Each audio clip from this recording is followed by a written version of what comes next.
70 साल का एक बंदा जो जेल में बंद है, उस पर चार्जेस ये हैं कि उसने यूथ को करप्ट किया है और उनके अहदाओं की तौहीन की है। तो उसके पास पेशकश ये भी है कि वो माफ़ी मांग ले और किसी दूसरी मुल्क को शिफ्ट हो जाए, लेकिन वो सच्चाई और हक के रास्ते पर अपनी जान को कुर्बान कर देता है। जी हाँ, आज मैं बात कर रहा हूँ दुनिया के सबसे अजीम फिलोसफर जिसने फ़लसफ़े की बुनियाद रखी, यानी कि सोक्रेटिस के बारे में, जिसे हम सुकरात कहते हैं। दफ़ा एथेंस ग्रीस के सबसे बड़े टेम्पल में सोक्रेटिस के दोस्त ने खड़े होकर बोला कि है कोई जो मेरे दोस्त सुकरात से ज़्यादा ज़हीन हो, लेकिन सब खामोश रहे। तो इस पर सोक्रेटिस बड़ा हैरान हुआ कि भला मैं कैसे सबसे ज़्यादा ज़हीन हूँ, मैं तो एक आम सा सोल्जर हूँ जो कि अभी अभी लौटा हूँ। उसकी एक मशहूर स्टेटमेंट भी है कि I know one thing date I know nothing, मैं एक ही चीज़ जानता हूँ कि मैं कुछ नहीं जानता। तो इसी सवाल का जवाब जानने के लिए कि मैं कैसे सबसे ज़्यादा ज़हीन हूँ, वो एथेंस ग्रीस की गलियों में घूमने लगा। चलते चलते उसने देखा कि एक पॉलिटिशियन अवाम के सामने स्पीच कर रहा है।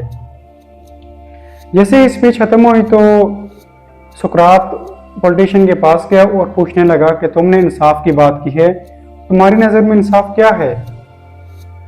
तो पॉलिटिशियन बोला कि अवाम की हर बात मानना इंसाफ है।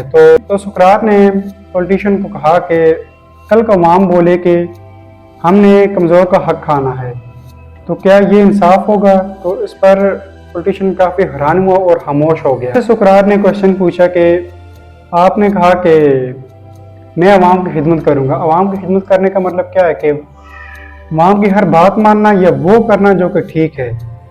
लेकिन पॉलिटिशियन ने कहा कि अवाम की हर बात मानना। तो इस पर सोक्रेटिस ने बोला कि एक अच्छा डॉक्टर वो है जो मरीज को जहर खाने दे या वो है जो उसे रोके, क्योंकि डॉक्टर बेहतर जानता है कि मरीज के लिए क्या ठीक है। इस पर पॉलिटिशियन खामोश हो गया फिर से।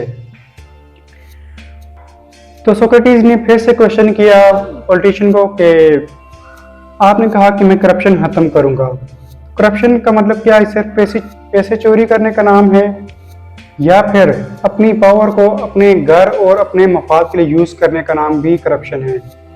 तो इस पर पॉलिटिशियन खामोश होकर वहां से चला गया और वहां जो अवाम खड़ी थी शोर मचाने लगी और उस सोक्रेटिस हर शायर, हर बिजनेसमैन और हर पॉलिटिशियन से सवाल करता और यूं सब ही उसके सवालों के आगे टेक नहीं पाते और एक्सपोज हो जाते। सोक्रेटिस ऐसे सब पूरे एथेंस में फेमस होने लगा।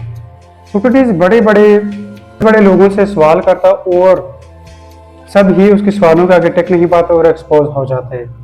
ये सब कुछ उसका एक शागिर्द प्लेटो यानी कि अफलातून देख रहा था कि सोक्रेटिस नंगे पांव एथेंस की गलियों में घूमता है और हर दिन सेम ड्रेस पहनता है और उससे दुनिया से कुछ लेना देना नहीं है। वो सिर्फ एथेंस की खिदमत कर रहा है और सच्चाई के रास्ते पर है। यूं सोक्रेटिस का फेम देखकर एथेंस के बड़े बड़े लोग परेशान होने लगे और उससे हसद करने लगे। चनाचे उन सब ने मिलकर सोचा कि क्यों ना सोक्रेटिस को रोका जाए। उन सब ने मिलकर सोक्रेटिस पर इल्जामात लगाए कि उन्होंने यूथ को करप्ट किया है और उनके हुदाओं की तौहीन की है। पहले यूथ उनकी काफ़ी इज्जत करते थे जो कि अब बहुत ज़्यादा बदतमीज़ हो चुके हैं। सोक्रेटिस को अदालत में पेश किया गया और जज ने उससे पूछा कि तुम पर यह इल्ज़ाम है कि तुमने यूथ को करप्ट किया है, तुम इसके बारे में क्या कहना चाहोगे? तो सोक्रेटिस बोला कि मैं तो जस्ट एक सिंपल सा क्वेश्चन करता हूँ जिससे उन लोगों की सच्चाई सामने आ जाती है और वो लोग एक्सपोज हो जाते हैं। अगर सच्चाई को सामने लाना कोई जुर्म है तो हाँ, मैं गिल्टी हूँ। जज ने सोक्रेटिस से बोला कि तुम अपने लिए रहम की अपील क्यों नहीं करते? तो सोक्रेटिस इस पर बोला कि मैंने जो एथेंस की खिदमत की है शायद ही किसी और ने की हो, इस पर तो मुझे अवार्ड मिलना चाहिए। तो जज फिर से पूछने लगा कि क्यों ना तुम माफी मांग रहे हो किसी दूसरे मुल्क को शिफ्ट हो जाओ। लेकिन इस पर सोक्रेटिस ने बड़ा तारीखी जवाब दिया जो कि उसके एक मशहूर स्टेटमेंट भी है कि एक इंसान का बगैर सोचे समझे जीने से मर जाना बेहतर है। तो इस पर जज को काफ़ी गुस्सा आया, उसने फील किया कि सोक्रेटिस मेरी बेइज्जती कर रहा है। तो जज फिर से बोला कि क्यों ना तुम्हें फिर मौत की सज़ा सुनाई जाए। तो जिस दिन सोक्रेटिस को मौत की सज़ा सुनाई गई तो उससे अगले दिन एथेंस में एक महीने की रिलीजियस छुट्टियां स्टार्ट हो गई। तो इन छुट्टियों के दौरान उनके स्टूडेंट्स ने उसे भाग जाने की तलकीन की, लेकिन सोक्रेटिस ने मना कर दिया। इवन के एक शागिर्द ने गार्ड्स को रिश्वत देकर राजी भी कर दिया था कि जब सोक्रेटिस भागने लगे वो किसी किस्म की रुकावट ना बनाएं, लेकिन फिर भी सोक्रेटिस ने इस पर मना कर दिया। तो एथेंस में एक महीने की जो रिलीजियस छुट्टियां थी वो ख़त्म हो गई थी और सोक्रेटिस की सज़ा का वक्त भी आ गया था। तो जिस दिन सोक्रेटिस को सज़ा होनी थी तो उससे पहले वो अपने सब जानने वालों को मिला और फिर अपने शागिर्दों को मिला। तो उसके बाद सोक्रेटिस ने जाकर जहर का जो प्याला था वो पी लिया और सच्चाई के रास्ते में अपनी जान को कुर्बान कर देता है।